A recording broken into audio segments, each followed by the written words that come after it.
Committee meeting. We're going to attempt to do a roll call of council members. Remember, you'll have to unmute yourself in order to respond, and then mute your mic again after you've responded. So I'll start with Councilmember Allen. Are you there?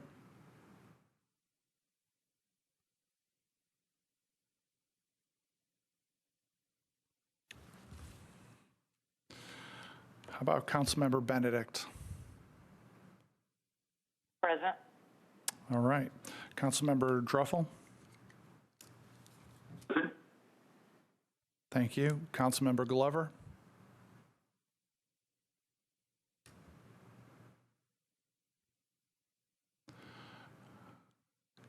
Councilmember Glover? All right. Councilmember Porterfield?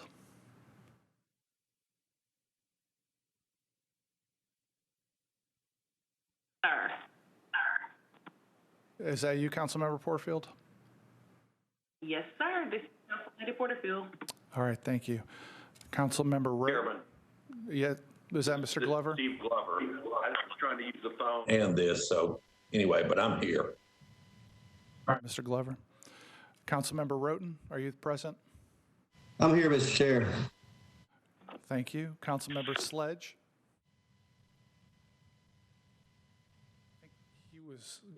I know he sent letters in. Did you get me? I got you, Councilmember Roten, thank you. Councilmember Sledge? All right, Councilmember Swara, are you present? Councilmember Swara?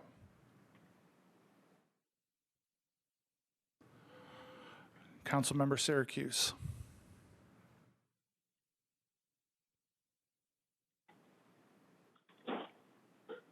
Are you on the call, Councilmember Syracuse?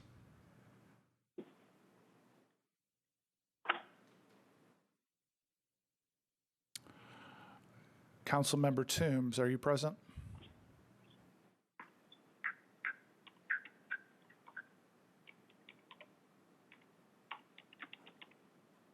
Councilmember Toombs.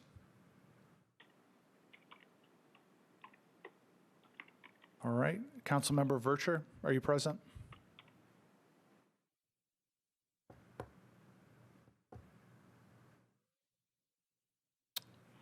I'm going to go back. I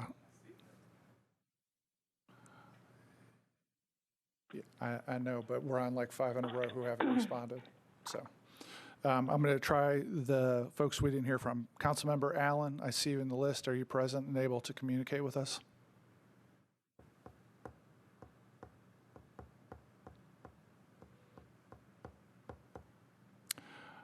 Councilmember Sledge?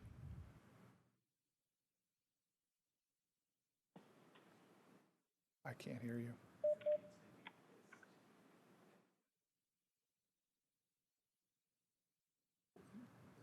Yeah, hold on a second, everybody.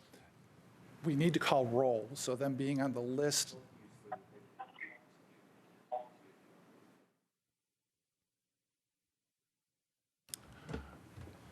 We can put through this.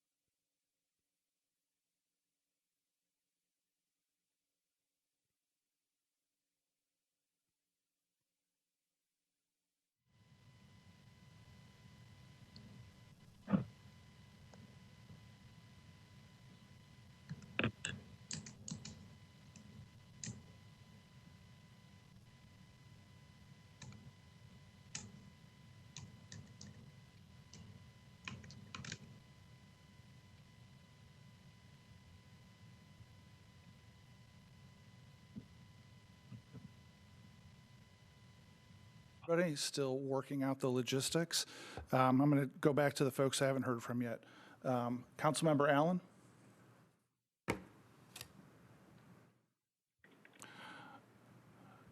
Councilmember Allen, do me a favor, and for whatever reasons we're not hearing you, I see you on the list.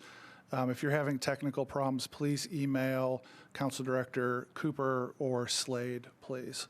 Councilmember Sledge, you should be able to communicate now. Are you there? I'm here.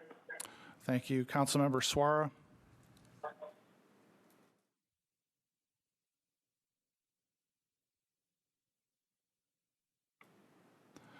Councilmember Syracuse? I'm here, Mr. Chair. Thank you. Thank you. Councilmember Toombs? Present. Thank you. Councilmember Vercher? I'm here. All right, thanks, everybody. For the benefit of the IT folks, real quick, me working off the laptop that I've got, there's not enough screen size for me to see that there's people in the waiting room. So if I'm to add people who are in the waiting room, I'm going to need some other notification because it's not at the bottom of the scroll. As it is, I have to scroll through 2 screenfuls to get to everybody. So, Councilmember Vercher, I see you've got the raise hand up. Do you have something you'd like to add before we get going here? No. You can unraise me, or do I need? You need to do that, please. Thank you. All right. Before I've still got Councilmember Allen. We'll take one more try with you before we get going. Are you there?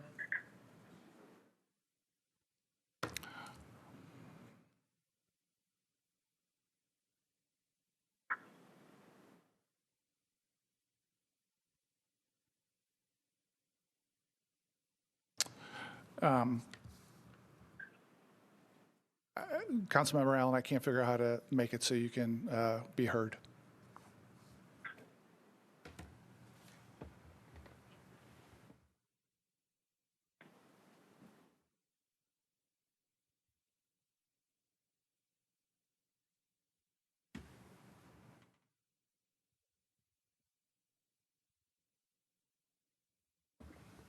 And then can somebody let me know whether, so Councilmember Allen, can you hear us now? Here. All right, thank you. And Councilmember Suara, can somebody let me know whether she's in the list or whether not? Is Councilmember Suara on the list? All right, thank you.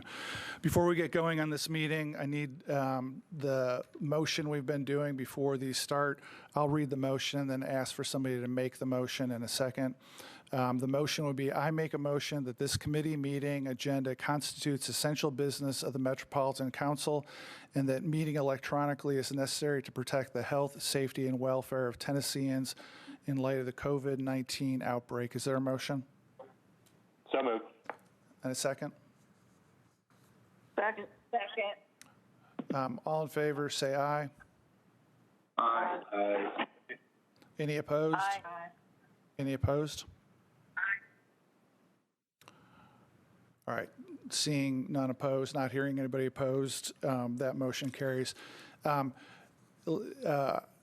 With apologies, everybody, the list of attendees for this meeting is substantially longer than when I did this a couple weeks ago, and it's going to take a fair amount of careful effort to scroll through everybody who's in the participation list.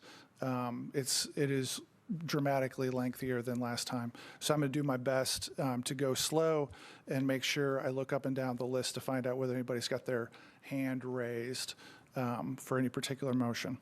With that, we're going to dive in.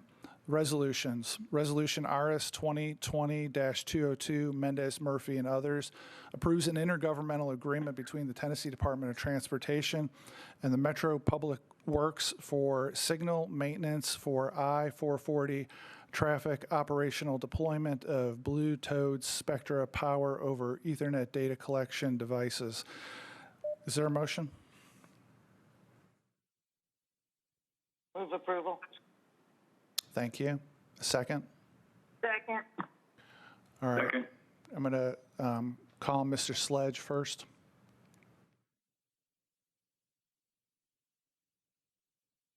And remember, everybody, mute and unmute yourself.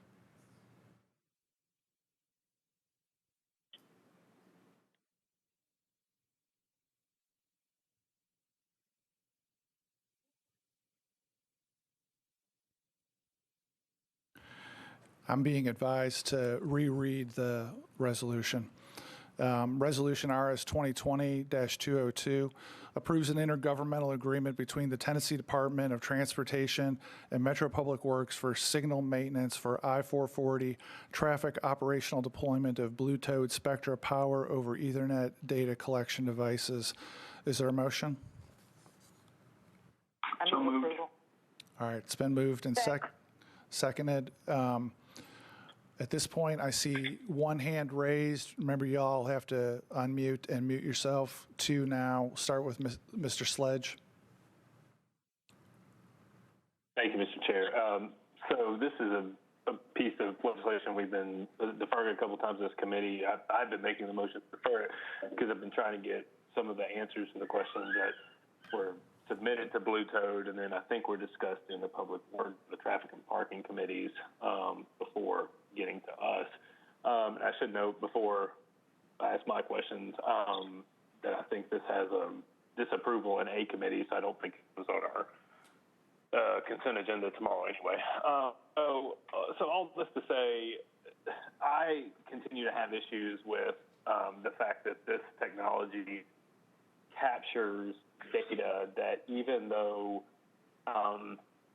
the vendor says it then strips to where it is not identifiable, and remembering that this data, and I would ask either Attorney Cooper if they have an opinion on what this data actually identifies, but based on the follow-up questions and the answers that were received from Blue Toad, there is no way that they can do this technology without capturing the identifiable data, and they store the identifiable data, and then expect us to be, I guess, okay with the fact that they have, I believe they meant to say in their response, never had a breach in their network security, although they responded, we have ever had a breach in our network security. So I have a real issue with putting a vendor in place that, according to the letters that we received today from Public Works, has a mind to expand an initial system of about 20 of these collection points to more than 100, and to do so on avenues and roadways and interstates that are going to be seeing tens of thousands of cars, many of whom are not even constituents of any of ours. They're going to be from other counties where this data is going to be collected from other constituents from other counties. So I say all that to say I think we have not proven that this data is necessary, nor is it helpful. And we hear from some of these letters about how it's needed for traffic flow. We can't even get traffic lights to change correctly based on our current weight. So what we're being asked is to give over more of the public's data and trust that a third-party vendor is not going to use it inappropriately or in a way that we didn't understand it was going to be used. So with that, I would encourage members to vote no on this, but I would also like to hear from some sort of legal counsel regarding the MAC address and what it identifies. Thank you, Chair. Thanks. We'll start with Council Director Cooper. I think that Jeff Hammond from Public Works can provide more clarity. It's my understanding that the data that is captured are the last 6 digits of an IP address, and it's further my understanding that that can be encrypted either by Metro or the state, if I read some of those letters correctly today. But hopefully Mr. Hammond can shed some more light on that. Mr. Hammond, I see you in the list. Can you comment on that for Councilman Sledge, please?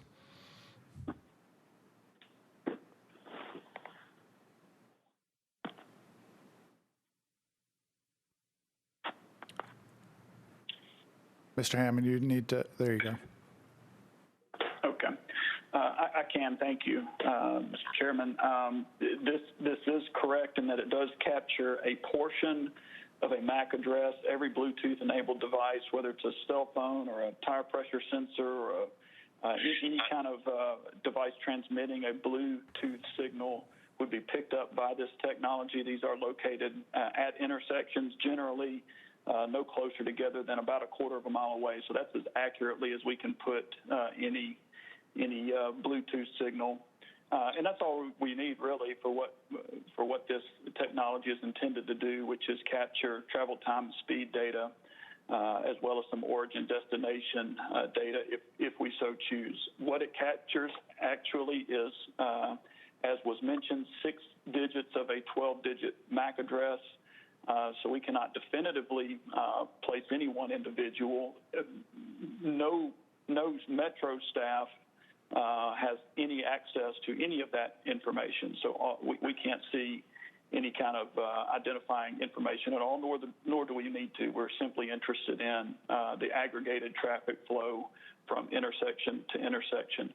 What the company hosts then is that 1/2 of the identifying number, and we understand talking to them. And I'm the first to admit I'm no expert in internet data security or anything of the like, but in talking to them and talking to Metro ITS, in working with our colleagues at TDOT and at Vanderbilt, who is also using this system now, they feel very secure in that that information is held securely, and even if it wasn't, it's not traceable back to any individual source. There's no registry for MAC addresses, as we understand it, and so that's kind of where we are. We believe the information is secure and is anonymous as well. Thank you, Mr. Hammond. Councilman Sledge, if you have follow-up, I'm going to, looks like you unraise your hand, so I'll take it. We'll move on. If you have more follow-up, just put the hand back up and we'll get back to you. Councilmember Vercher. Yes, thank you, Chair. I just want to be noted as a no vote on this resolution. Thank you. Councilman Glover, I believe you were next. You'll have to unmute. There you go. Yeah, I'm trying to do it. Okay, thank you, Chair. So let me ask Mr. Cooper, is it a possibility in this that we could have it in the contract that there would be no personal data and that we have some assurities with regards to protecting people's identities? There is some language in the contract regarding the protection of data and of the company's policies. I think the issue is whether the data can be sufficiently encrypted so that no one's personal information could ever be disclosed by anyone. I think that's the question that is being raised. Okay, and then I want to go back to the money piece of it. In the analysis, it says we would be responsible for all costs associated with maintenance and operation, and then at the bottom it says Department of Public Works estimates the cost of only $500 annually. What is that $500 based upon? And Mr. Chair, I'm not sure who you want to have answer that question. Let's try Mr. Cooper, see how that goes. I would suggest Mr. Hammond to get in on that one. All right, Mr. Hammond, can you take that question, please? I can. The $500 is simply really more or less a fill-in-the-blank type of a number. The only cost to us at this point has been any power to the device. TDOT provided the sensors to us as part of the 440 project at our request so that we could monitor the off-roadway impacts of what the 440 construction might be bringing us, and they've been helpful in that regard. So they paid for that. They've also paid for the statewide hosting of that data, and that's an offer that continues to cities all over the state. Today, any state in Tennessee can purchase this, buy into this system. TDOT has the benefit of being able to receive that data along with the city, but they pay for all the hosting of it. So there really has been no cost to Metro other than a very, very small powering charge. Okay, and then Mr. Hammond, just one follow-up question, if I may.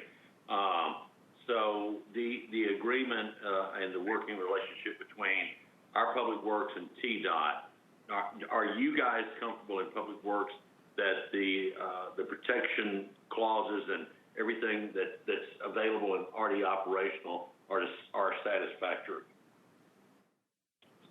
We certainly are, and TDOT has done quite an exhaustive investigation of not only this company, but the various companies. I would guess there's 3 or 4 or 5 companies that all provide data like this.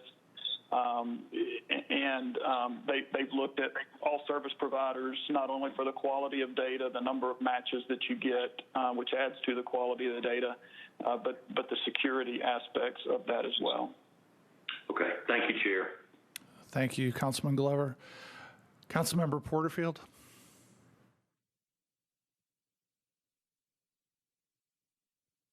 Thank you so much, Chair. I do mirror some of the concerns that Councilmember Sledge has addressed. I think that the technology would be wonderful to help us address some of the traffic needs here in our city, but I do have concerns about data being stored, tracking people driving through Nashville and residents of Nashville driving. My question would be, and Chair, I'm not sure who to direct this question to, but does the data have to be stored? And I believe we addressed that at the last budget meeting, and I'm not clear on the answer. Could the data not be used for the one trip to determine the flow of traffic and then immediately become deleted or not stored on any type of server? Let's try Mr. Hammond again for that one. I can't speak to whether or not it has to be stored. Certainly the business of this company, that is a major component of it, is that they maintain a historic backlog of that because it's very useful to us. That's essentially what we are purchasing, what TDOT is purchasing from the company. And that's important because it lets us answer things like when we do transportation planning, a major component of that is how has traffic grown in the past, or what are the trends like, and how do we learn from impacts of growth and development? What impact does that have on travel patterns and congestion? And this is one of the key ways that we're able to test that. And the only way we can know that is if we can know what happened yesterday or the day before or 3 years ago. One of the neat things about this system is I could look at something like the COVID-19 impacts and compare this week to this same week 3 years ago and tell you exactly what impact the virus has had on transportation aspects around Nashville. And that's more than just, well, that's a neat thing to know. That really has major impacts when we start looking at the growth that we're encountering here and where we're seeing congestion crop up in places that it may not have happened in the past. So the historic record of that is very important to us. And let me clarify. Thank you for that information. If I may clarify, I agree that the historical data is important. Can you get the historical data on traffic without storing individual Bluetooth addresses? And I understand that the addresses are partially encrypted. It's only capturing a certain amount of digits. But can you get this information without storing the individual Bluetooth identifiable information? One thing we have learned through this process and through some of the council's questions has been very helpful in that we have learned that we can do an extra level of encryption. And what that means is the devices won't even capture the 6 digits of MAC address. They will, and again, I get out of my area of expertise on this pretty quickly, but they do what's called a one-way hash where they essentially jumble those numbers, assign it just a surrogate identification, which means nothing to anybody, and stores that information instead of the MAC address. The next time it sees that MAC address, it does the same thing. What we are after here is matches. We have to know when one particular Bluetooth signal goes through 2 consecutive intersections, thereby we can make the calculation about how much time it took for that to happen. That's how we derive speed and travel time. as well as origin destination. So if we can jumble that information and make it even further more anonymous, we can do that. We have learned that in this. There is a downside to that in that, if everybody is not encrypting the same way, then we may not be able to benefit from information that may come in from a signal was picked up in Murfreesboro and now we see it in Nashville, and therefore we can look at the travel aspects of that, or the same in Gallatin or Franklin or anybody else who may have sensors in this system. But we have committed to work with TDOT to think through that on a statewide level so that we can all encrypt and all take advantage of that and still get full advantage of the data. Anything else, Councilmember Porterfield? Our hand is down. All right, thank you. Councilmember Allen. Thank you, Mr. Chair. Am I coming through? Yes, loudly and clearly. Thank you. So I appreciate the concern with security. I also appreciate the need for getting better data so that we can control and plan for our traffic. And it seems to me like we have legal opinions and civil engineering opinions, but what we need are technical opinions on whether this can be, encrypted in a way that we're all comfortable with. So my questions would be, number one, I understand why we need to know if a vehicle came from another state, or another county, as opposed to all the traffic being generated, but we don't need to know that longer than a day. Is there number one, is there not a way to store the numbers, the origins, and the speed and the intersections without a history of what those numbers go back to?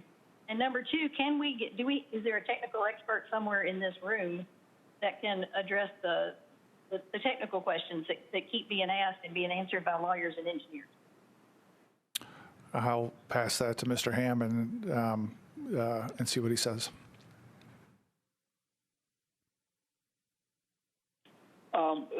I guess the first part of the question, the longer range travel aspects, again, I don't know how much variability we have or how much flexibility we have in dealing with this vendor who provides these services nationally and in several countries outside of the U.S. Been doing it for a good while.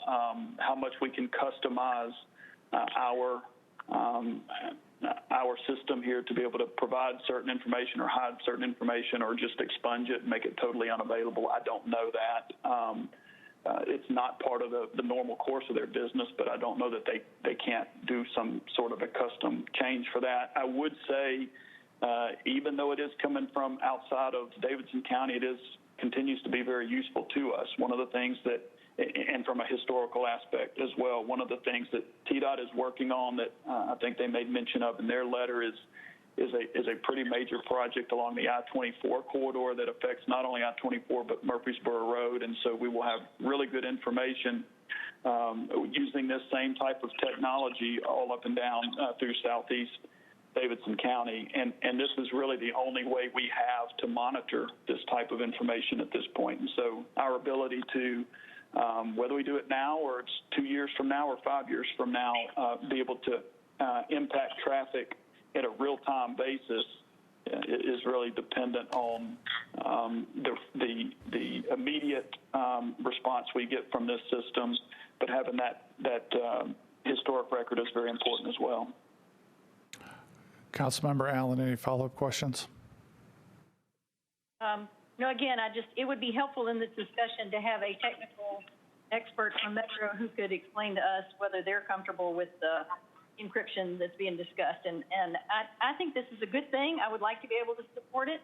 But I'm frustrated that when we continue to ask technical questions about the computer aspect of it, we hear from very competent people about traffic talking about that they don't know that part of it. So I'd love for us to get someone who does know that part of it to help us think this through. Thank you. All right, thank you. Councilmember Benedict. Thank you, Chair. So I have similar questions to Councilmember Allen's. Follow-up would be, I guess as I look at this, we're looking at two things. One, civil liberties, right? So as people are traveling on our roads, how much data of theirs are we capturing? And it seems like we've spent a lot of time talking about that. And I think the other aspect of it is risk mitigation for the city and collecting that data and holding it securely. And so the couple of questions that I have would be, I think more from an ITS perspective, is are there any other additional data breach opportunities that would be available as compared to what this one brings? So does this open us up to additional risk? And I'm not sure if Mr. Cooper could answer that or if we need to maybe seek a technical expert to answer that, but I guess maybe start with Mr. Cooper. Yeah, and do you have other questions? We can just take all the questions and then get the answers. Yeah, you bet. So the next question will be for Mr. Hammond, which is what other companies are available to do this, and have we explored those? If so, what does that look like? And then my last one really is just a comment, and I think it's been said already, which is, this is really good for traffic. It looks like it sounds like a great solution. I concur that we've continued to look at this for some weeks now, and I'd like to be able to decide, is this something that we want to do or not? When I think about our traffic challenges across the city, if we don't begin somewhere, although our traffic lights aren't necessarily timed correctly, and we know they're not, there's other wins that we could have.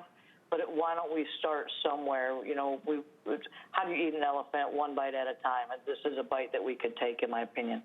So I think that's it, Chair. All right. I'm going to take those in reverse order and maybe start with Mr. Hammond to ask about whether other companies are an option, and if you have any information about whether there's an expanded data breach risk, you can share that too, Mr. Hammond.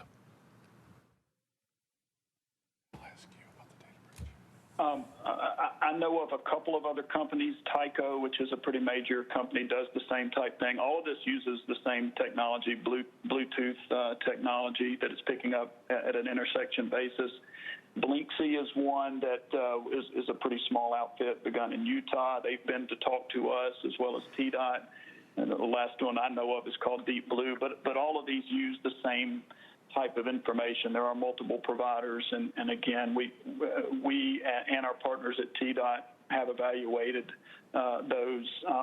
For us, it's more about the technical data. The fact that we're getting good, clean data. TDOT did more of the looking at the security aspects, but no question, it's important to all of us. As far as opening us up to any other data breaches, none that I'm aware of, and I guess I would just clarify, for an actual breach to occur with much meaning at all, there's a couple of data sets that have to be breached. The first one would be the database that shows MAC addresses or partial MAC addresses by specific time period. When the company gets that information, it is actually not logged to any specific location. That's done in a different step. The sensor only knows that a particular MAC address. It picked it up. The sensor doesn't know where in the world it is until we at Public Works tell it that. And so those two databases have to be merged, and that's done, as I understand it, at a separate facility from this company. So the MAC addresses are held in one place, and MAC and time stamp.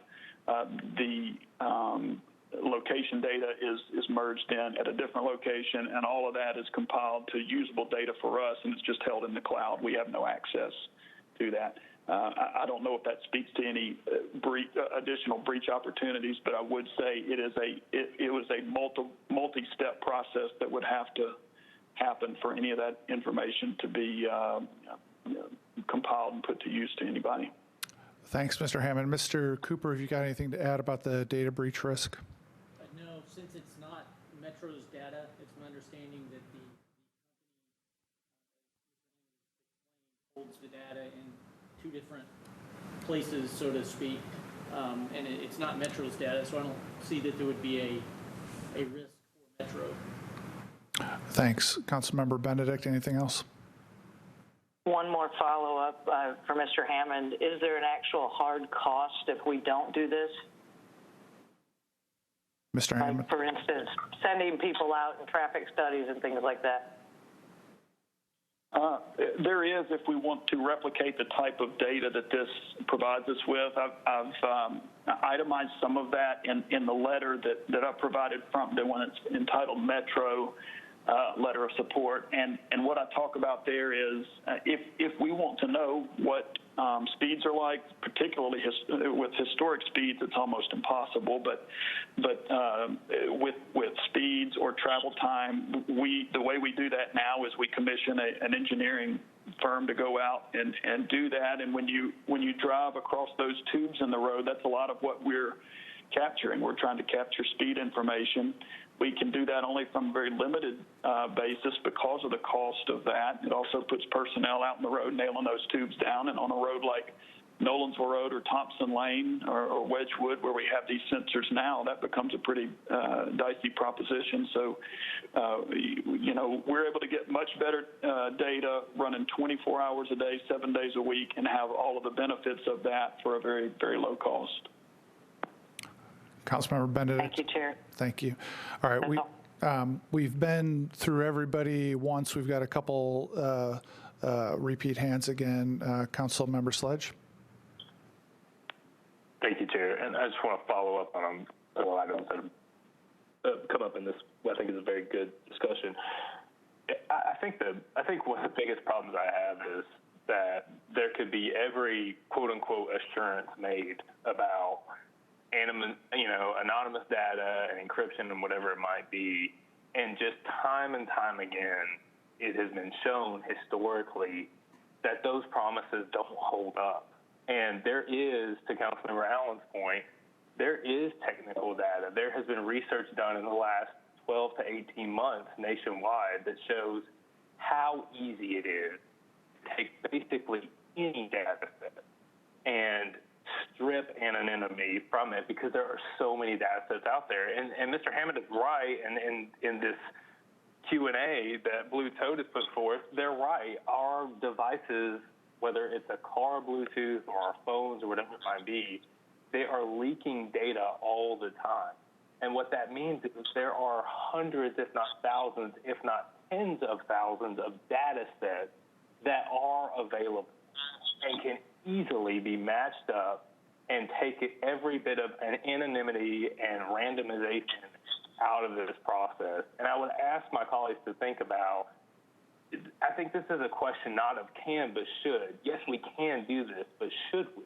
Should we, as a metropolitan government, say we do want to start having a third-party vendor in some way, shape, or form start sucking up all this data into any sort of centralized area where it would put forth a non-zero chance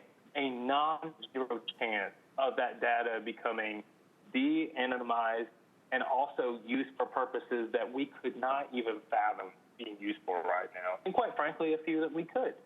I mean, we've got concerns all the time about members of our community being profiled, being tracked, being targeted by any number of public or private entities, federal, state, or local. And to say that we are going to put forth a technology that we cannot get answers for, cannot ensure is safe, seems to me to fly completely against many of the values that we put forward in this council. I would once again ask members, even if you feel like there's a gilded edge to this, which there may be, the negatives, both real and possible, far outweigh the positives. I'd ask you to vote no. Thank you, Chair. Thanks. Councilmember Porterfield. Thank you so much, Chair. Again, I second what Councilmember Sledge has said, and also the concerns of Councilwoman Allen. I am a bit frustrated. We discussed this last council term in Public Works, and the questions that we had then are the questions that we have now, not really understanding why at this point we still don't have a way to get those technical answers. So until we can get, my question is, can we get someone from Blue Toad? Can we defer this, get someone from Blue Toad on our next meeting to answer any technical questions that we may have and to give us any additional assurances about these questions that we're having. And if we can't, it's a no vote for me because it's too much uncertainty. I'm very uncomfortable that we cannot get technical questions answered. And this was something that was discussed last term, and we're still in the same place. Are you making a motion, Councilmember Porterfield? Before I make a motion, can we get Blue Toad to attend our next meeting to answer our questions? And if we can't, or a technical expert to answer our questions. If we can, I'll make a motion to defer it. If we cannot, I'm a no vote. I will turn, I got a shoulder shrug from Mr. Cooper, so I'll ask Mr. Hammond about whether he knows if that's possible. And if the answer is you don't know, that's fine. Mr. Hammond, do you have an idea about that? It certainly is possible. They have joined us on one call last term, as was mentioned, and they will be glad to do that again, I'm sure. And I'll ask them this time to go a step further and maybe have their security folks that can talk about more of the encryption or as much detail as we can get on that aspect of it. Thank you, Mr. Hammond. Councilmember Porterfield, are you making a motion? Yes, I would like to move for a 1 meeting deferral. I would second that, Tom. All right. There's been a motion for a 1 meeting deferral that's been seconded. I see one hand up that was up previously, a couple hands up now.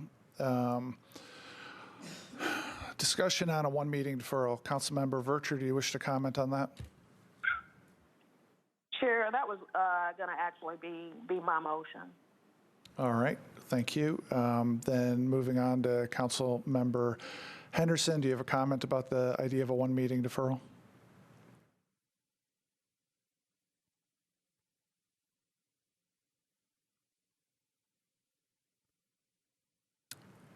Councilmember Henderson?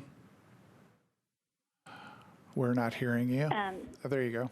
Go ahead. Councilmember Mendez, can you hear me? Yes, we can. Thank you. Thank you for recognizing me. Just for the record, I'm not a member of the Budget and Finance Committee, but I do chair the Public Works Committee, to which this matter is also referred, and particular to the deferral for additional technical questions and answers. I wanted to, Council Lady Porterfield is correct. We have discussed this many times in Public Works Committee and had, several rounds of questions and answers. And so I do appreciate everyone's questions. Councilman O'Connell in Public Works Committee has likewise posed some similar questions. And so there has been a pretty robust round of questions and answers.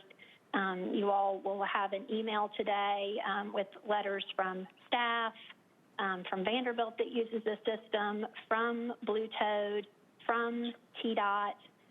Some of the technical questions that were raised today, I feel, if not on the whole, in part, could be answered by reading those letters.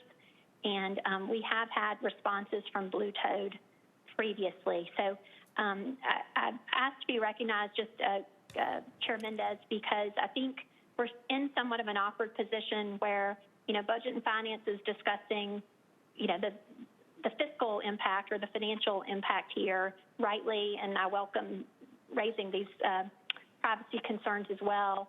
But I'm sensing we're kind of, I don't know if the questions that colleagues have, if we could, whether through Metro ITS or recombing kind of and consolidating some of the previous responses from Blue Toad to the questions posed in Budget and Finance today, if we were to be able to address those in Public Works Committee tomorrow rather than deferring. So I would just remind colleagues that we have a second committee to which this is referred, that the technical aspects could be taken up there. So I would, just for your consideration, that maybe this committee consider the fiscal impact primarily, and that Public Works could take up some of the questions that colleagues had here today. Thank you, Councilmember. Councilmember Porterfield, your hand is still up. I assume no additional comments. No additional comments. Councilmember Vercher on the motion to defer.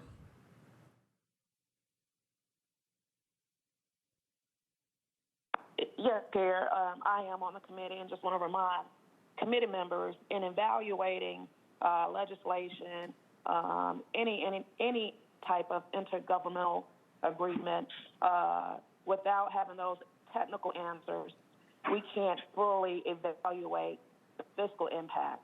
I can't think of any technology platform where the cost is only $500. So it's incumbent upon us as a committee to make sure that we get all the questions answered, both fiscally and technically. That's why I stated earlier I was a no even before the discussion began, because this company. Thank you, Councilmember Vercher. Having data breaches. So thank you, Chair. Thanks. All right. Okay. I'm going to take this opportunity when nobody's hand is up. We're going to vote. There's been a motion to defer for one meeting. Obviously, it sounds like there's going to be people each way. Here's how I'm going to do the vote. I'm not asking for the vote yet. I'm describing how I'm going to do it. I'm going to first ask whether there are ayes in favor of it. And then I'm going to ask if there's nays. If there are nays, I'm going to ask the no votes to use the raise hand function so I can make a note of who they are and count them that way. So first, if you are in favor of the motion to defer one meeting, say aye. Aye. Aye. If you are opposed to the meeting to defer, the motion to defer for one meeting, say nay. Nay. All right, there's at least one nay. Anybody who is opposed to the motion to defer for one meeting, use the raise hand function. I'll give you a moment to do that.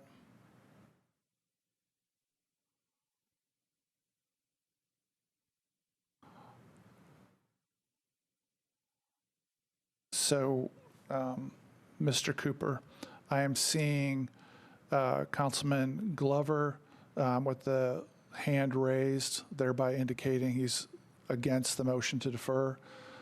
I see Councilman Sledge indicating this hand up, so against the motion to defer. And I also would be a no on the motion to defer one meeting. So I would have 3 no votes. I do not believe Councilman Suara is in the meeting, so that would be, I think, 8 in favor to 3 against. And with that, we've recommended deferring one meeting. Bob, I'm sorry. I put my hand up late. I would no on that deferral as well. Thank you, Councilman Roten. 7-4, then, in favor of the one meeting deferral. We have now recommended to defer this resolution one meeting. And we'll move to page 2 of our agenda. Resolution RS 2020-273, Mendez, Murphy, and others approves the disposition of parcels of property in accordance with the Metro Code. Is there a motion? So moved. I need a second. Second.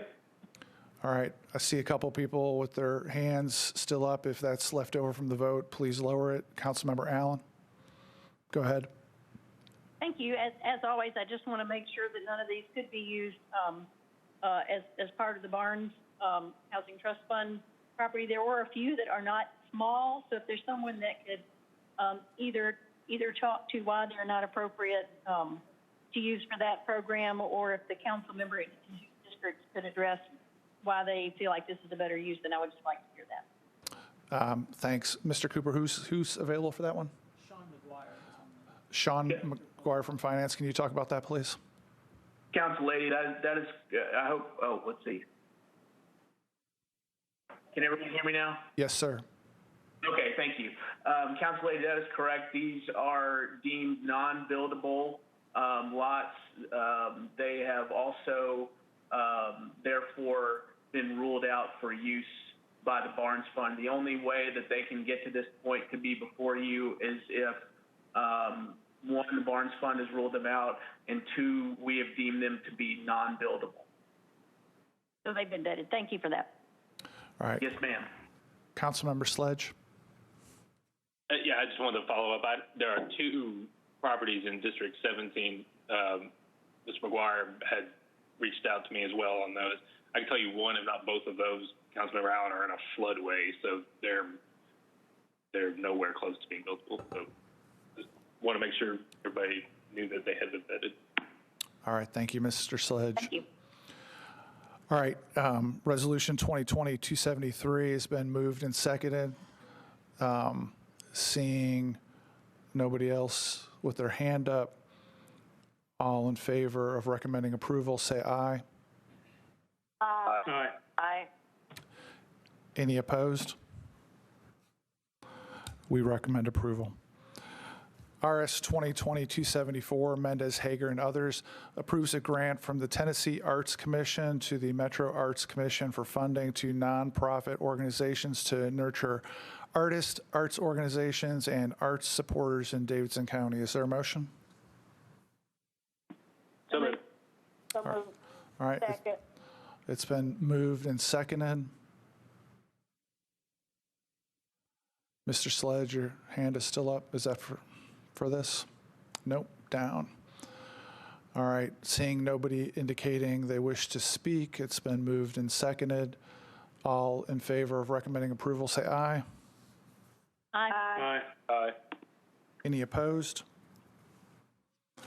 We recommend approval. Resolution RS 2020-275, Mendez, Hager, and others, approves an amendment to a grant from the Tennessee Arts Commission to the Metro Arts Commission for general operating support to cover program and direct expenses related to well-established Tennessee arts organizations. Is there a motion? So moved. So moved. It's been moved and seconded.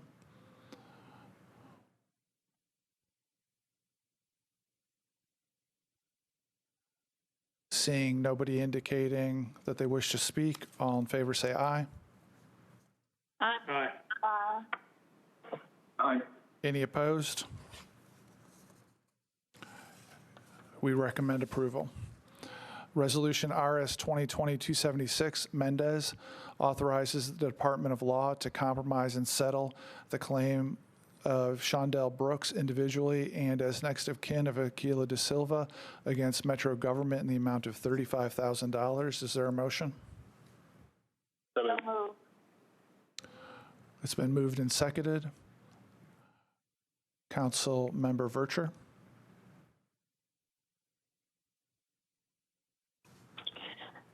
Thank you, Chair. I just want to speak briefly on this resolution. For this family, it was never about the monetary value for the settlement, but for the policy change, and we are moving forward as it relates to that. So this family can finally work on his actual memory, continuing his memory and his legacy. So I just want to publicly state that. Thank you, Chair. And thank you, Councilmember Vercher, for your passionate support for the family through all this. I know it's been difficult, and you've been right there with them all along, and I know we all recognize that, and thank you for that. I don't see anybody else wishing that they, indicating that they wish to speak. So this resolution's been moved and seconded. All in favor, say aye. Aye. Aye. Aye. Any opposed? We recommend approval. RS 2020-277, Mendez Hurt Welsh, approves a grant from the Tennessee Department of Health to the Metro Board of Health to provide the Community Health Access and Navigation in Tennessee program to deliver comprehensive care coordination services to eligible families and children. Is there a motion? So moved. Second. All right, it's been moved and seconded.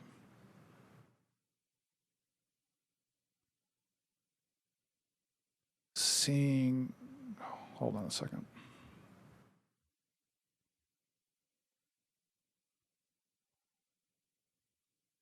Seeing nobody wishing to speak, all in favor say aye. Aye. Any opposed?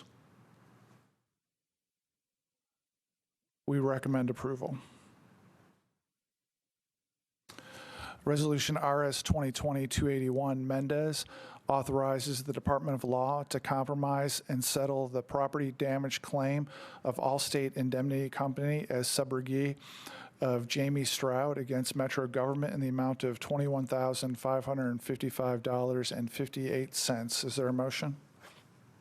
So moved. All right, it's been moved and seconded. Seeing nobody wishing to speak, all in favor say aye. Aye. Any opposed? Aye. I'll ask one more time. Any opposed? Sounds like no. All right, hearing none on the opposed, we recommend approval.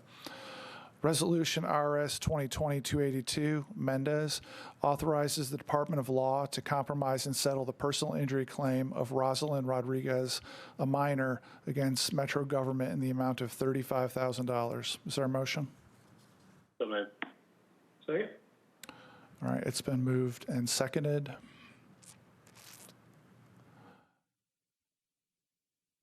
Seeing nobody wishing to speak, all in favor say aye.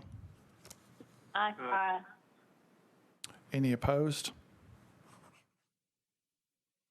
We recommend approval. Resolution RS 2020-283 Sledge, Cash, and Others approves an intergovernmental agreement between the Tennessee Department of Transportation and the Department of Public Works for resurfacing and repairing 2.42 miles of 31st Avenue South, Blakemore Avenue, and Wedgwood Avenue. Is there a motion? So moved. Second. All right, it's been moved and seconded.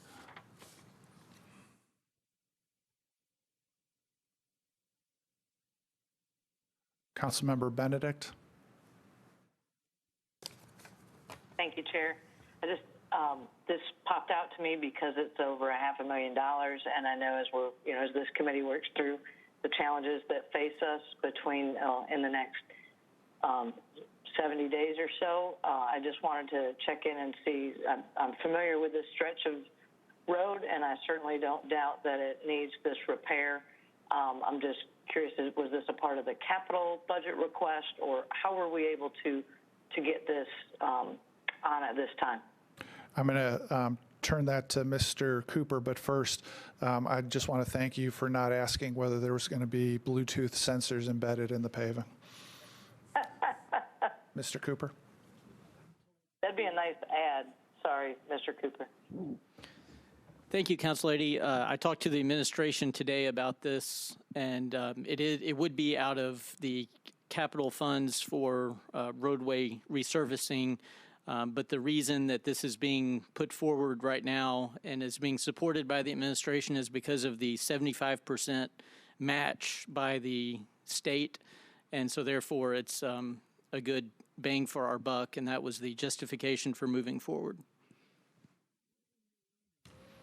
I think, and so I want to follow up on that as I look at the language. I think in the actual bill itself, the contract with the state, it says, I want to get this right, Mr. Cooper, but I think you may know this, but it said something about 2022.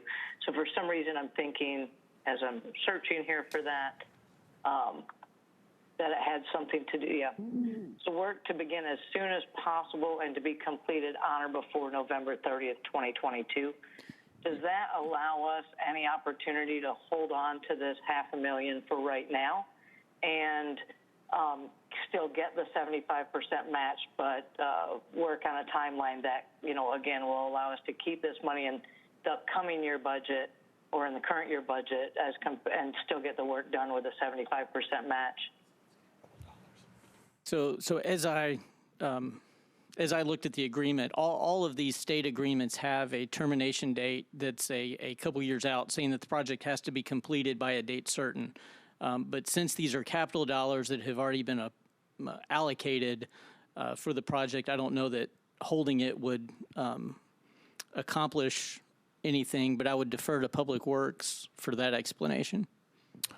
Is anybody from Public Works available to talk about that?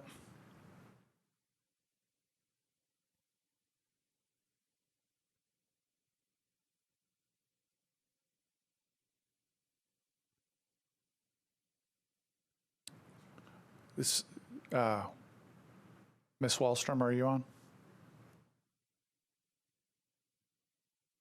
Yes, I am. Can you hear me? Yes.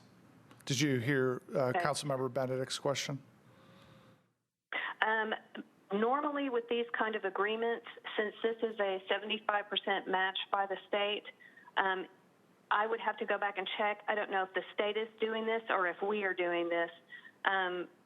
If the state is the one doing the construction, then the match is due up front. If not, then the match can be done as we proceed with the work and get reimbursed by the state. So right now, the way the schedule is working, they wouldn't begin construction on this until July. So this money would fall outside of this fiscal year's budget. Does that answer your question, Councilmember?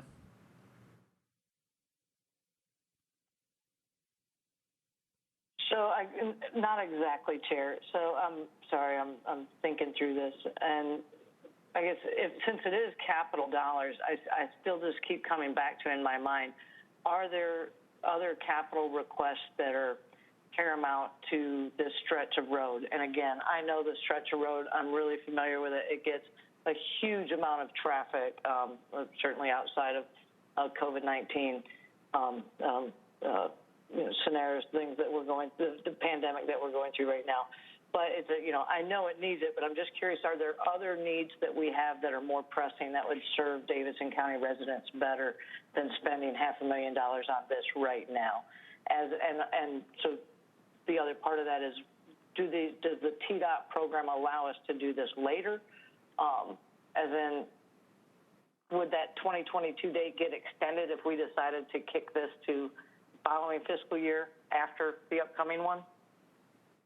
I guess, and Chair, what I'm getting at here is, if we have an extra $500,000 and we're able to move that to the schools, for instance, I would much prefer that we spend $500,000 in capital improvements at the public school system, not necessarily at Forest Street. This street needs it, there's no doubt. I'm just trying to understand it's a huge bucket of money. I want to make sure that we're using it as effectively as we should for the city right now. And that's all I've got, Chair. All right, I'm gonna let Mr. Cooper address the idea of moving it to schools.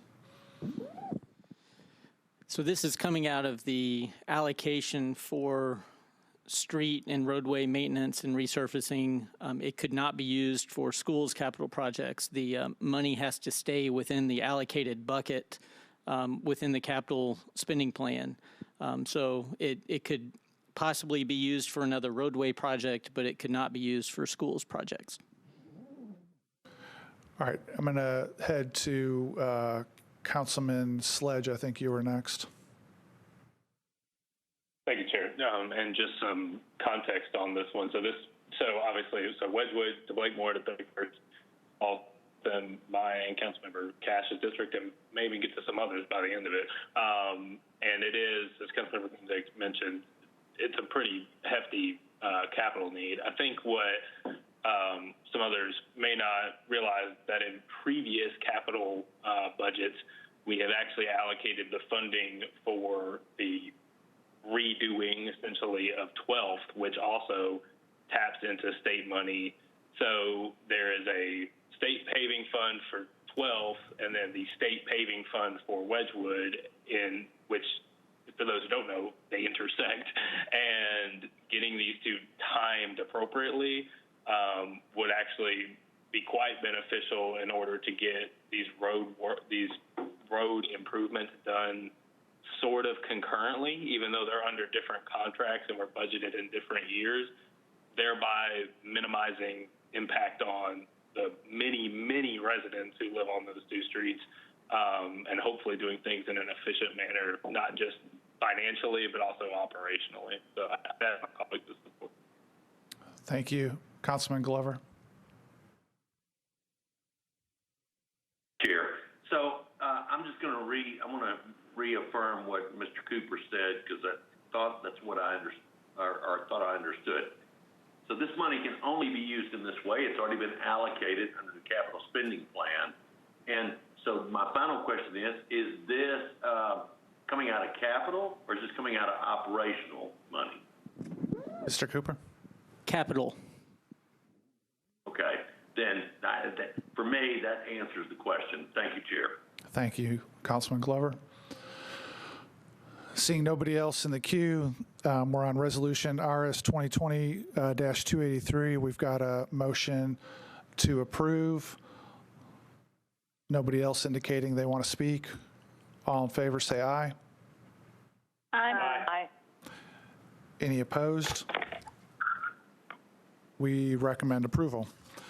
Moving on to bills on second reading. BL 2020-227, Withers, Mendez, and others, grants permanent and temporary construction easements to Piedmont Natural Gas Company for property owned by Metro. Is there a motion? So moved. Second. It's been moved and seconded.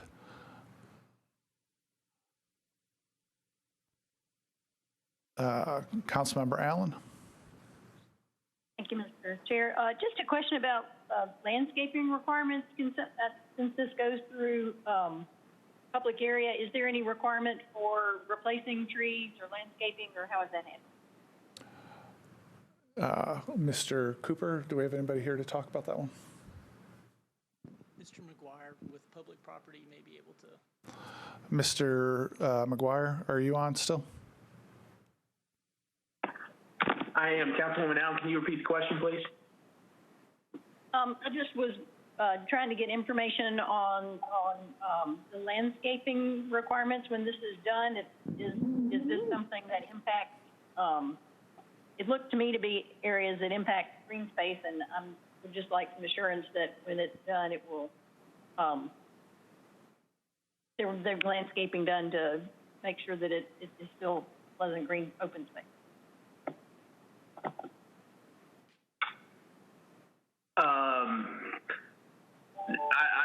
I don't know the answer to that offhand. I will have to get back to you with that information. Okay, it's coming before Public Works as well, I think. Excuse me, Councilman. I believe so, yes. I should be able to do that, yes, ma'am. That'd be great. All right, thanks, Mr. McGuire. Anything else, Councilmember? So, thank you. Councilor, I would note that Piedmont would have to comply with whatever the landscaping requirements are in the zoning code for the project, I assume, when they pull their permit. I don't know the extent of the project. I don't know if it's construction or if it's just laying pipeline. But we could get an answer by tomorrow. Great, thank you. All right. Nobody else is indicating a desire to speak. BL 2022-27 has been moved and seconded. There's a motion to recommend approval. Is all in favor say aye. Aye. Any opposed? Hearing no opposed, we recommend approval. Next is BL 2020-234, Syracuse, Swara, and others. Provides for a waiver of building permit fees for the repair or rebuilding of property damaged as a result of the March 3 tornado. Councilmember Syracuse. Thank you, Mr. Chair. I do have an amendment that is in the amendment packet. And what this basic, sorry. Go ahead and move the amendment. I'd like to move the amendment with a brief explanation, I guess. Somebody second that, please. Second. All right, go ahead, Councilmember Syracuse. Thank you. So briefly, this is basically to ensure that we're not getting any double dipping. That the difference between this disaster and the flood is that nobody had insurance during the flood, most people that hopefully incurred damage during the tornado had insurance. So what this amendment is asking applicants who are trying to get the waiver of their permit fees or the reimbursement if they've already pulled permit fees, to sign an affidavit stating that they are not eligible for reimbursement from property insurance or other funding sources. So with that, I move the amendment. All right, thank you. Councilmember Allen, do you have anything on this amendment? Just the question would be, did that 60,000 fiscal note, does that change with the amendment, or is that based on the amendment? Mr. Cooper? The fiscal note was without the amendment, so the amendment would lower that even further. If you'll recall, the fiscal note was quite a bit higher when this was up last time. Codes went back based upon the numbers of permits they're seeing pulled and revised that estimate down to the $60,000, and so this amendment would lower that further. Okay, thank you. Councilmember Glover? Thanks, Chair. And I don't know, Chair, you tell me, I think it probably needs to be answered by Mr. Cooper as well. And I don't know if it's in the amendment or the bill itself. Is there a sunset on when this would expire? I can't imagine I would wait to fix their house, but I just wonder about that.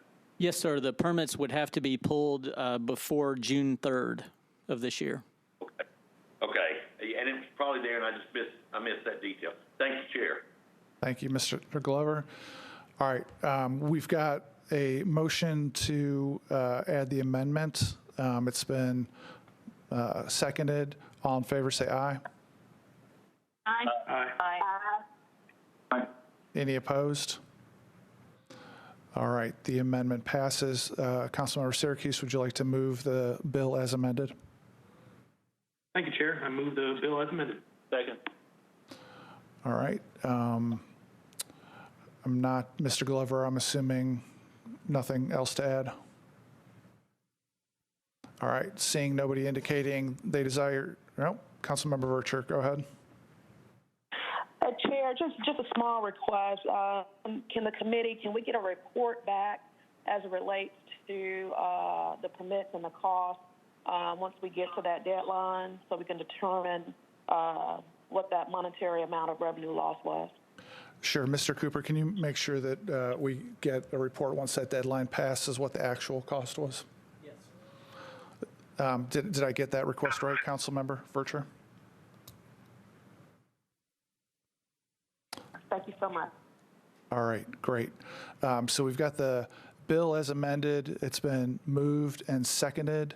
Seeing nobody else indicating that they wish to speak, all in favor say aye. Aye. Aye. Aye. Any opposed? We recommend approval as amended. BL 2020-235, Mendez, Henderson, and others amends Metro Code to increase special event permit fees. Is there a motion? So moved. Second.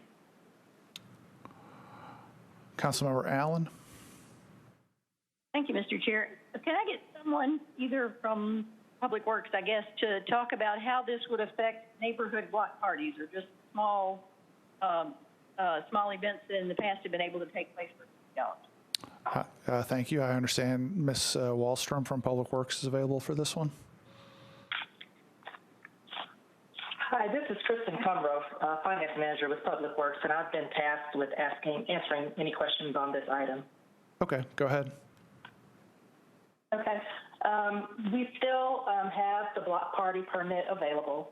The criteria for the block party would be for 75 or fewer attendees, and there would be no elements in the street. So you wouldn't have closed streets, tents in the street, food trucks blocking traffic. So as long as those activities remain off of the streets and under that attendee number, then those permits would still be available for $50. This is not increasing the actual block party. This will be focused on anything that's over $100 and requires things such as blocking off streets, activities that are going to be in the right of way, and tents over 400 square feet, that type of thing, larger events. That answer the question, Councilmember Allen? If I can get one more clarification. So a typical block party does block off the street and involves, usually kids on bicycles and stuff like that, but there will frequently be, just pop-up tents set up for, just people to put their card tables and food on and stuff like that. I'm assuming that still, if it's less than 75 people, that wouldn't come under this category. Is that correct? That is correct. Okay, thank you for that clarification. And where do people go to get that permit? Does it show up in a different place on the Metro website? Yes, that permit is actually sold directly through Public Works and the Public Works Permit Department. As opposed to the mayor's special events department, is that correct? Right, correct. Okay, that's thank correct. you. The others are sure that's good. Thank you. If we can just make sure that's good and clear on the Metro website, I think that answers my question. Thank you. Thank you, Councilmember Vercher. Thank you, Chair. I don't have my notes with me. Can someone from Public Works tell us what we collected last year and with this new fee schedule, what we project to collect? Thank you, Chair. Thanks. Anybody have that information? I do have what we projected based on these new revenue streams. Based on the number of permits that we had in fiscal year 19 in the various categories, that projection is $178,300. So based solely on the permits that we had for 2019, broken out into these various categories, we would have about $178,000 worth of revenue. If you look at the amount of the permits that we had for that same time frame at a lower rate, it is going to be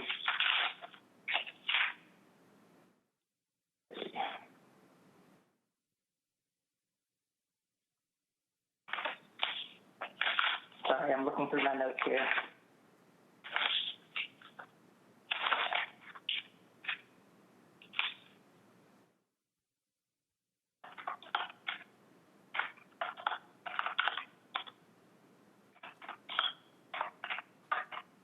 $44,800.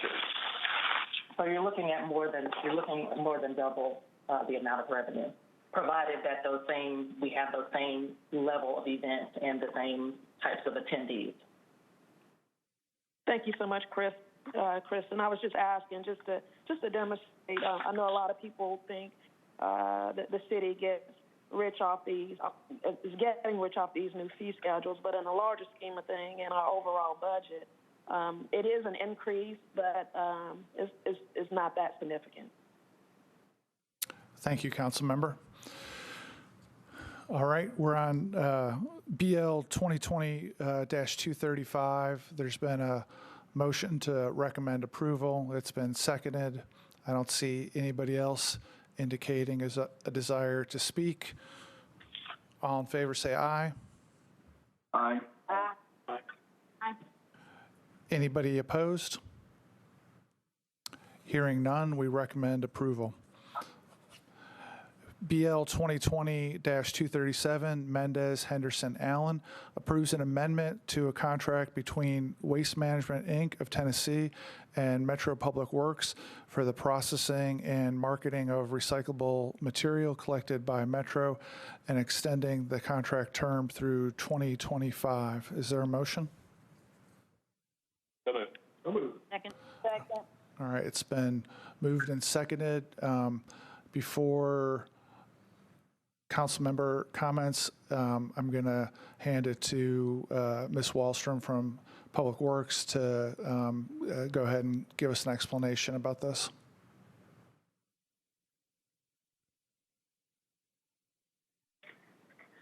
This contract, some of you I know have received information on this.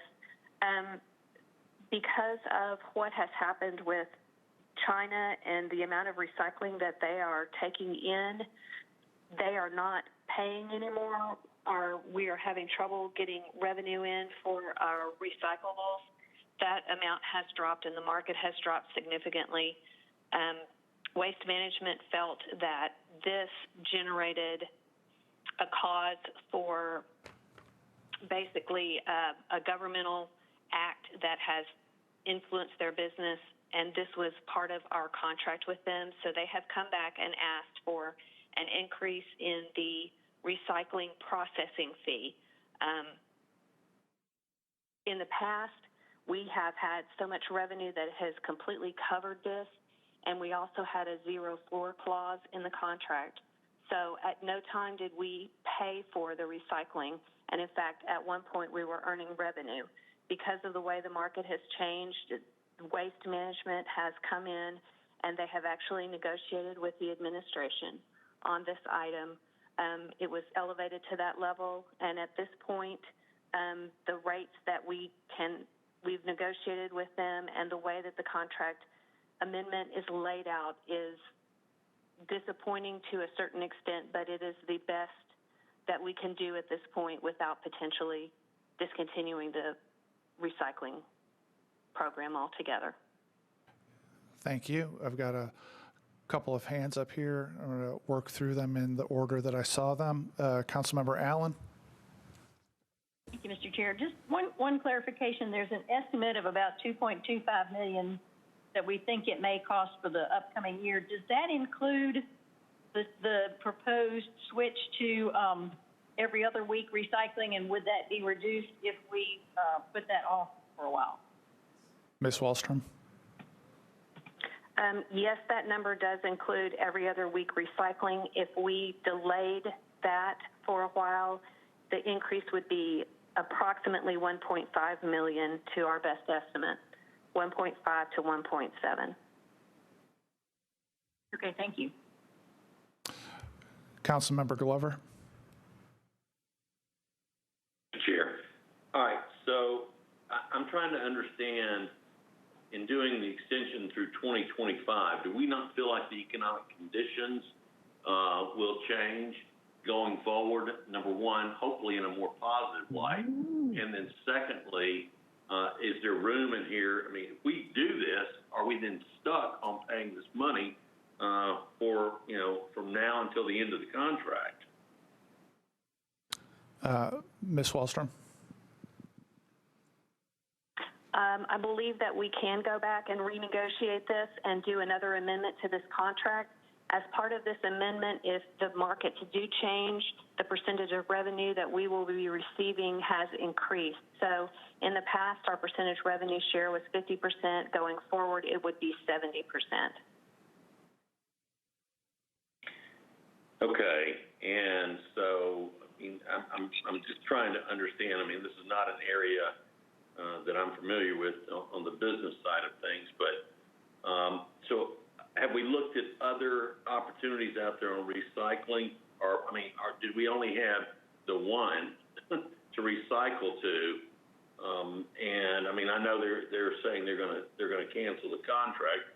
I get that piece of it, but what other options have we looked into? At this point, I would like to defer that question to Sharon Smith, who I believe is also online. Ms. Smith. Can you hear me? Yep. Yes, ma'am. Okay. So the contract, first of all, only allows us to take material to Waste Management.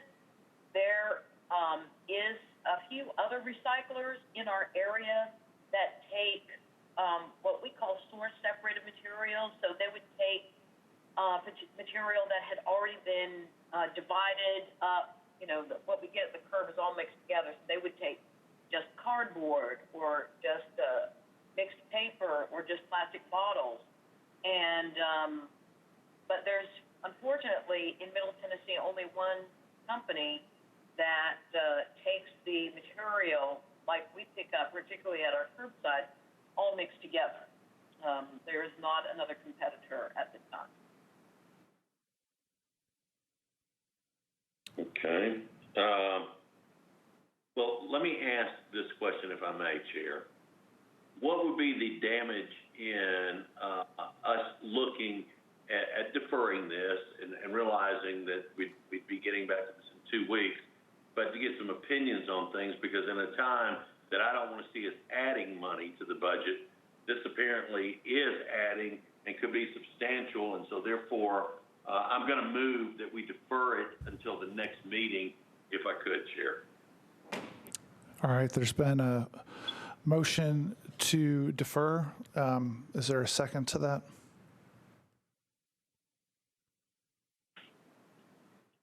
I second it, Chair. All right, thank you, Council Member. And before I take, because there's a couple of people with their hands up on that, I wanted to ask Mr. Cooper to repeat the, or re-explain. I didn't quite exactly catch what happens with revenue going forward if the market turns. So right now, under the contract, it's a 50-50 revenue split for, if revenues exceed costs. Under the new contract amendment, it would be a 70% 70-30 split in Metro's favor if the market turns around. So we pay money more to cover the down part of the market, but we would theoretically make more if the market turns around? Yes, sir. All right, so we're on thank you very much. That helps me a lot. We're on the motion to defer one meeting. It's been moved and seconded. I think, Councilmember Allen, you've had your hand up the longest. Do you want to speak on this? Motion to defer? Unmute, please. Oh, took your hand down. Sorry. Sorry. Councilmember I'm sorry. I thought I was hitting my mute button. I did have a question. Can I ask it? Yeah, go ahead. Okay. Can we get either Ms. Wallstrom or Ms. Smith to let us know if there's any harm in deferring? I'm all for getting more information, but is anything at stake by waiting? Ms. Wallstrom, Ms. Smith, about deferring. Is there time crunch here? There's not a time crunch at this specific moment, but the way that the amendment is set up, there will be a time crunch if we have not voted something in by the end of this fiscal year, before the end of this fiscal year. And what would the time crunch be at the end of the fiscal year? Part of the contract states that we will make a one-time payment to them, and that payment is due July 1st. So this amendment has to be either approved or disapproved before that date. All right. On the motion to defer one meeting, Councilmember Benedict. Thank you, Chair. So I actually spent some time with Ms. Smith on the phone today talking through this. I have experience in the recycling business peripherally, and there's definitely been a decline, a very clear decline in that market for many years at this point now. So I completely understand where the vendor is coming from at this point. I do, I know what Mr. Cooper just pointed out with regards to should that market change, that, Metro can make a win out of this by picking up 70% of the revenues rather than the 50%. So it's an unknown market, but I'm familiar enough with it to know that it's been on the decline for many years now. And with that, I would prefer not to defer and actually go ahead and take the vote today. I believe this also will go in front of Public Works tomorrow. Is that right, Chair? Yes, ma'am. It is. Yeah. Anyway, I'll be voting against the deferral. I'd like to go ahead and get this moving if we can. While there's not a huge time crunch, I do feel like we've negotiated as well as we can. Certainly if the council feels like we can do more, that's up to us, of course. But I would urge everyone to not defer and to go ahead and move approval. Thank you. Councilmember Sledge. Yeah, real quickly, I agree with Councilmember Benedict. I'd prefer, even if we have more questions on this, that we not defer in committee so that we don't create an automatic deferral for tomorrow night. I'm also a little concerned that while I totally appreciate everything that the administration and Public Works is putting forth about the consequences of deferral, we haven't heard from Waste Management whether they feel like there'd be consequences from deferral. So if we could make a decision tonight that would allow us to have more discussion tomorrow night and find out those things. That's the route I would go. So I'm going to vote no on deferral. Thank you, Councilmember Vercher.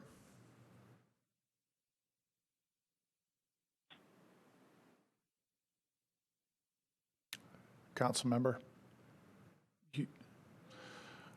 unmute, please. There you go. Thank you, Chair.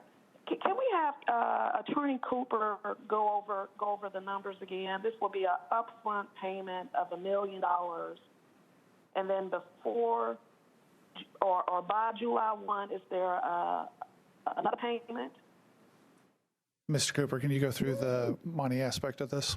So the $1 million that was referenced as the one-time payment, that is to basically, I guess, make Waste Management whole for the time period going back to when this issue first arose. And so if we make this one-time payment, then they will not continue to assert that there's been a material change in law that needs to be addressed. So once we make that payment, then going forward, we will pay a set rate for the different kinds of recycling material, and that's an amount per ton for each of those categories. And the $2.5 million that was referenced in the analysis as the annual cost would be if we went to twice a month recycling pickup. Right now, it's just once a month, and if we stay once a month, then that number would drop by about $1 million, it sounds like. Does that answer your question, Councilmember Vercher? Yeah, Chair. So the $1 million upfront between now and what the current, like, what's that dollar amount for the rates that's in the analysis? Is that more than $1 million? Does that bring us up under that 2.5 cap, or will it just be another $1 billion? That $1 million is outside of the annual amount going forward. That's kind of a catch-up payment to make Waste Management whole for that period that there was a dispute.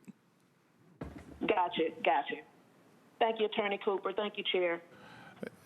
Thanks. And I want to ask Ms. Wallstrom or Ms. Smith something, just for context that I think I know but hasn't come up yet today. It might be worth everybody knowing that, and Ms. Wallstrom, Ms. Smith, you can elaborate on this. My understanding is that this dispute, these discussions, first came up last summer toward the end of the Briley administration, and the Briley administration suggested waiting until after the election, and then between the transfer in power between the administrations and dealing with the well-publicized $41 million budget shortfall. At this point, these conversations have been going on for a year or more, and so that the catch-up payment that Mr. Cooper referred to is to make up for the fact that the vendor asserts that due to the fact that this has been unprofitable and they've been losing money on it for some time, that would be the point of the current payment. Ms. Wallstrom, Ms. Smith, first of all, do I have that right? And second of all, anything to add about that context for the timeline? You are correct in your timeline. All right, thanks. And I see Mr. Glover. I don't know whether that's from your motion to defer, whether you wish to speak again on the motion. Speak again, Chair. All right, go ahead. Thank you. So and I don't know who you want to answer this question, finance or Mr. Cooper or whoever, but the $1,057,000 we're talking about spending here, which budget year does that come out of? And whatever it comes out of, what category is it coming from? Because I didn't realize we had $1 million laying around. Mr. Cooper. That would come out of this fiscal year. It would come out of the Public Works budget. I would defer to Sharon Wallstrom as to what line item that would come out of. Ms. Wallstrom? Yes, that would come out of the operating budget, out of the line item for curbside recycling. Mr. Glover? And so you have the $1 million that's available. It's not going to hurt any other parts of what Public Works is doing. The $1 million is just there. We had estimated that we would be paying more this year based on the fact that we had already started negotiating this. So that falls into that category. Okay. I still don't think a deferral would hurt, but I guess we'll all do what we're going to do. Thank you. I saw somebody else's hand. Maybe not. All right. All right, we're going to have another vote because I think there's people on both sides. Process-wise, it's going to be the same as last time. I'm going to ask for those in favor of the motion to defer first, then any opposed. If there are people opposed to the deferral, I'm going to have you press the little hand function, raise hand function. So let's start with all in favor of the motion to defer one meeting. Say aye. Aye. All right, any opposed to the motion to defer for one meeting, say nay and press the little raise hand button on your WebEx. Nay. Nay. Nay. All right. Nay. Mr. Cooper, I will go through the nays and we'll figure out where we end up. First of all, I'm a nay. Councilmember Toombs is a no. Councilmember Roten is a no. Councilmember Syracuse is a no. Councilmember Benedict is a no. Hold on. Councilmember Sledge is a no. Councilmember Allen is a no. So what would that make the vote? That would be 4 in favor, 7 against deferral. All right, so the motion to defer one meeting fails. Everybody unmark their raise hand, please. And we're back on the motion to recommend approval. I'm checking to see whether anybody wishes to have further discussion on the motion to recommend approval. It looks like nobody else wishes to speak on this. So we've got a motion to recommend approval. It's been seconded. All in favor, say aye. Aye. Aye. Any opposed, say no. No. All right, any no's, please use the raise hand function in WebEx to indicate the no. I've got Councilman Glover indicating no. That was the only voice I heard too. It looks like that's the only no. So that's 10 in favor of recommending approval and 1 against. So we recommend approval. Thanks, everybody. All right, next, BL 2020-238, Mendez-Murphy approves a lease agreement between Metro Government and Midwest Communications, Inc. for property located at 8072 Old Charlotte Pike. Is there a motion? So moved. So moved. It's been moved and seconded. Seeing nobody, Councilman Glover, do you wish to speak on this? No, sir. Sorry. I forgot to lower my hand. All right. Thank you. All right. Seeing nobody wishing to speak, this is 2020-238. All in favor, say aye. Aye. Aye. Any opposed? We recommend approval. Down to the last two. BL 2020-239, Sledge, Mendez, and others, grants permanent and temporary construction easements to Brandberry Hill Apartments, LLC for property owned by Metro. Is there a motion? So moved. Second. It's been moved and seconded. I do not see anybody wishing to speak. All in favor, say aye. Aye. Any opposed? Aye. Any opposed? All right, we recommend approval.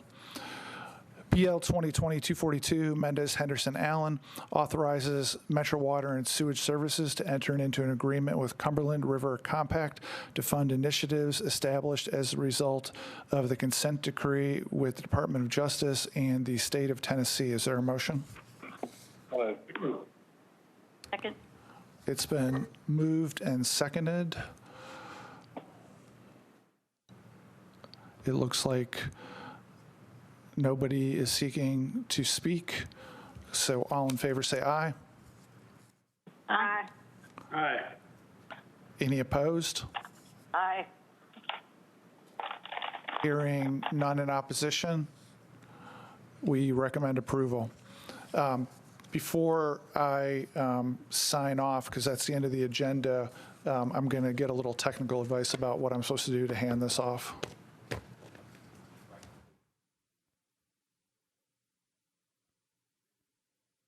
Who's that?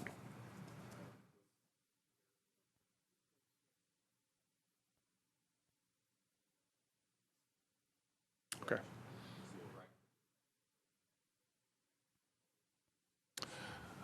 All right, so this meeting is coming to an end, and next is going to be the codes meeting.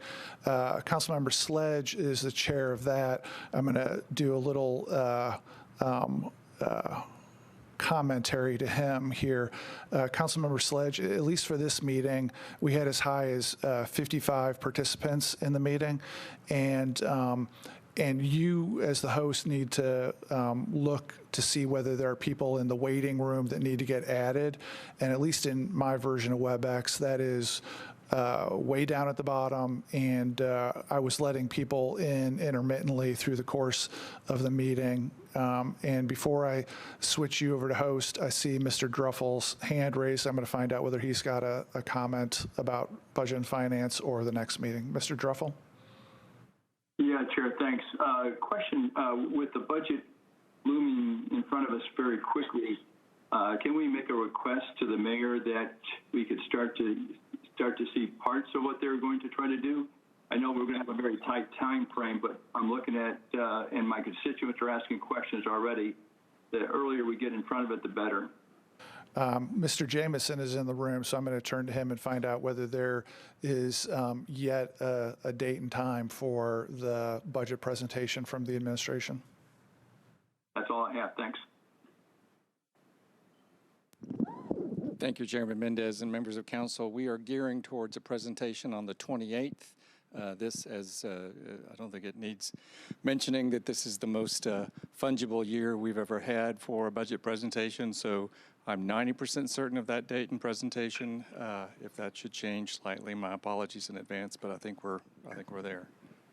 And thanks for the question, Councilmember Druffel. I'll add, just for the committee members, I started asking for when not setting aside the contents of the budget, I started asking on our behalf when the presentation would be, just to schedule a date, because even though we're not allowed to leave our homes, we're still, like, everybody's still got stuff to do. I started asking for that on March 26th. Which is essentially when the state of Metro was not going to include the presentation. And even though we're some 25 days since then, we still don't have a date for a budget presentation. Now, it's required by the charter to happen no later than May 1st. And presumably it's going to be maybe in a legislation package that we get on the 29th. So at this point, we're down to about 9 business days left before the charter would require it. But we still, despite over 3 weeks of asking, do not have a date and time for that. I'm continuing to try to work with the administration to figure out how we could at least get that scheduled so people can at least put it on their calendar. But we're not there yet. Thanks, Mr. Druffel, for that question. I know it's complex, but the earlier the better, only in that our constituents are asking a lot of questions, and the better chance to preview it, the better chance we can respond. Thank you. All right. That will end our Budget and Finance Committee meeting. I am going to try to change the host to Councilman Sledge.